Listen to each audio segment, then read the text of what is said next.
ஆண்டவர் இரட்சகருமாக இயேசுவின் இனிதான நாமத்தினால் உங்களை வாழ்த்துகிறேன். இந்த நாள் நம்முடைய ஆவிக்குரிய சிந்தனைக்காக 1 சாமுவேல் 22 அதிகாரம் 3 வசனத்தை நான் வாசிக்கிறேன். தாவீது அவ்விடத்தை விட்டு மோவாபியரை சேர்ந்த மிஸ்பேவுக்கு போய் மோவாபின் ராஜாவை பார்த்து, தேவன் என்னை எப்படி நடத்துவார் என்று நான் அறிய மட்டும் என் தகப்பனும் என் தாயும் உங்களிடத்திலே தங்கியிருக்கும்படி தயவு செய்யும் என்று சொன்னான். சொல்லப்பட்டிருக்கிறது. சவுல் ஆளுகை செய்து கொண்டிருந்த காலகட்டம்.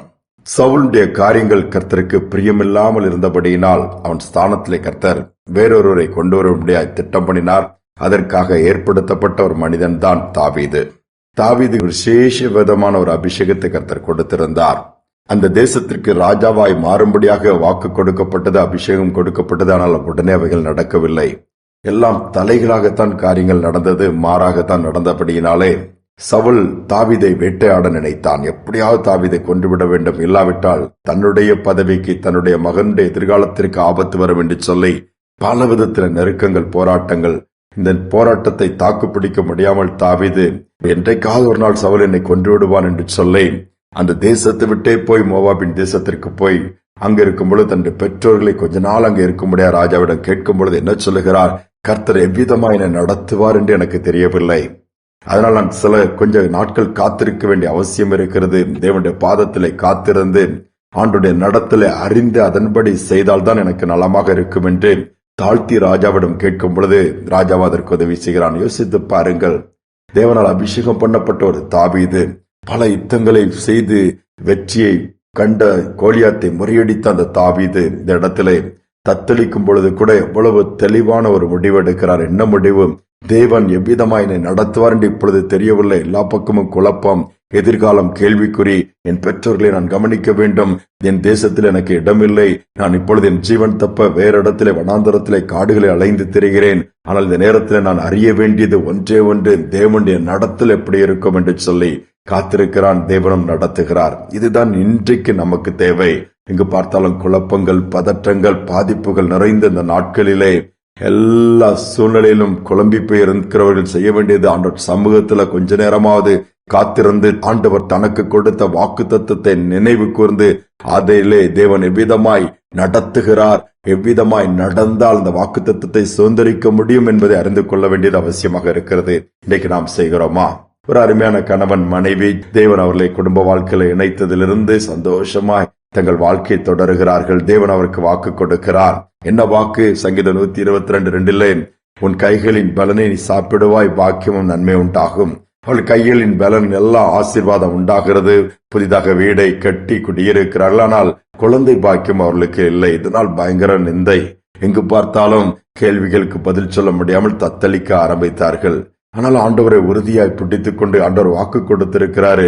ஒரு குழந்தை பாக்கியத்தை கர்த்தர் கொடுப்பேன்னு சொல்லியிருக்கார். ஜபித்தார்கள். காலங்கள் செல்ல செல்ல 2 ஆண்டு, 4 ஆண்டு, 5 ஆண்டு, 6 ஆண்டு போகிறதுனால் அவர்களுக்குள்ளே வேதனையும் சோர்வும் வர ஆரம்பித்து விட்டது. இன்னும் காத்திருக்க வேண்டுமா? ஆனா அந்த சகோதரன் ஜபிப்பதையே விட்டு விட்டார். மனைவி கூப்பிடுவா, அங்கப்பா சேர்ந்து ஜெபம் பண்ணலான்னா போப்பா எனக்கு வேண்டான்னு சொல்லிட்டு உட்கார்ந்து விடுவார். அந்த மனைவியை விடாமல் கர்த்தர் வாக்கு கொடுத்தவர். அவர் மாறவே மாட்டார். குறித்த காலம் அல்லது ஏற்ற காலத்தில் நிறைவேற்ற அன்று ஜபிக்க ஆரம்பித்தார்.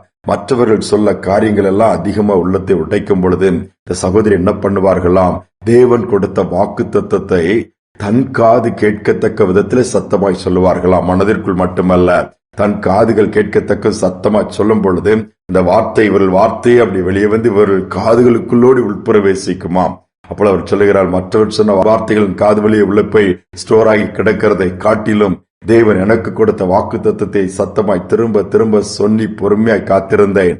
என் காத்திருத்தல் வீணாய் போகவில்லை. எங்களுடைய வேண்டுதல் வீணாய் போகவில்லை. எங்கள் முகத்தை கர்த்தர் வெட்கப்பட முடியவில்லை. 7 ஆண்டுகள் தாண்டினது. எதிர்பாராத விதத்திலே கர்த்தர் அற்புதத்தை செய்து அதிசயத்தை செய்து ஒரு கற்பத்தின் கனியை கொடுத்தார் என்று சொல்லுகிறார்கள். யோசித்து பாருங்கள். இன்னைக்கு காத்திருக்க யோசிக்கிறோம். மருத்துவமனைக்கு போனால் மருத்துவருடைய அப்பாயின்மெண்ட்டுக்காக அவர்கள் பார்ப்பதற்காக எவ்வளவு நேரம் காத்திருக்கிறோம். ரயில்வே ஸ்டேஷனில் காத்திருக்கிறோம், விமான நிலையத்தில் காத்திருக்கிறோம், பஸ்ஸுக்கு காத்திருக்கிறோம், இன்னும் எவ்வளவு காரியங்கள்ல காத்திருக்கிறோம். தேவனுடைய வார்த்தைக்கு காத்திருக்கிறோம், தேவனுடைய நடத்தலுக்கு காத்திருக்கிறோமா? காத்திருப்போம் என்று சொன்னால் நிச்சயமாகவே கர்த்தரிடத்திலிருந்து பலன் வரும். அந்த பலன் எதற்காக? அந்த ஏற்ற காலம் வரும் வரை போராட்டங்களும், நெருக்கங்களும், வேதனைகளும், நிந்தைகளும், அவமானங்களும் வரத்தான் செய்யும். யாரும் உங்களை புரிந்து கொள்ள மாட்டார்கள். ஆனால் தேவனுடைய பலத்தால் நீங்கள் நிரப்பப்பட்டிருக்கும் பொழுது தேவன் சொன்ன வார்த்தை நிறைவேறும் அளவும் பொறுமையாய் காத்திருக்கக்கூடிய பலன் உண்டாகிறோம். இந்த காத்திருத்தல் ஒரு நாள் நிறைவேறும் பொழுது உங்கள் கரங்களிலே கர்த்தர் கொடுத்த வாக்கு நிறைவேறும்படியான பாக்கியத்தை கொடுத்து விடுவார். ஜெபிப்போமா. அன்பின் தகப்பனே, இந்த கடைசி நாட்கள் எங்கு பார்த்தாலும் குழப்பங்களும் பதட்டங்களும் நிறைந்த நாட்கள் வந்திருக்கிறோம்.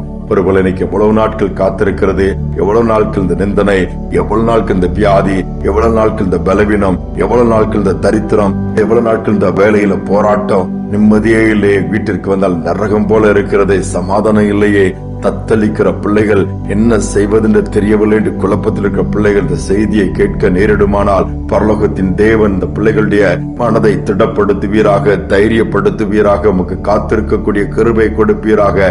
எல்லாவற்றுக்கும் ஒரு காலத்தை நீர் வைத்திருக்கிறீரப்பா. குறித்த காலத்திலே குறித்தவைகள் நிறைவேறும் என்கிற அந்த விசுவாசத்திற்குள் வரத்தக்கதாய், நம்பிக்கைக்குள் வரத்தக்கதாய், அந்த தைரியத்தை பெற்றுக் கொள்ளத்தக்கதாய் ஒவ்வொருவருக்கும் இன்றைக்கு உண்டாகட்டும் அப்பா. காத்திருந்து நம்பிக்கை அந்த பிள்ளைகளுக்கு மீண்டும் ஒரு நம்பிக்கை நீர் கொடுப்பீராக. வாக்கு தத்துவத்தை பெற்றுக் கொள்வதற்கு பொறுமை அவசியமாக இருக்கிற அந்த பொறுமையை கட்டளையிடுங்க. இதனால் முழுவதும் கிருபை இருக்கட்டும், நடத்தல் இருக்கட்டும், பராமரிப்பு இருக்கட்டும், காரியங்கள் ஜெயமாய் முடியட்டும். துதிகனமை ஏற்றுக்கொள்ளும் மீட்பரேசு நாமத்தில் வேண்டிக் கொள்கிற நல்ல பிதாவே, ஆமேன், ஆமேன். கர்த்தருக்கு காத்திருப்போம். எதற்காக, எப்படி, அவர் எவ்விதமாய் நடத்துவார் என்பதற்காக காத்திருப்போம். நடத்தலை காண்பிப்பார், நமக்கு கற்றுக் கொடுப்பார், முன் செல்லுவார். காரியங்கள் எல்லாம் ஜெயமாக முடியும். இந்த சிந்தனையோடு இந்த நாளை தொடர்வோம். மீண்டும் நாளை தினம் சந்திப்போம்.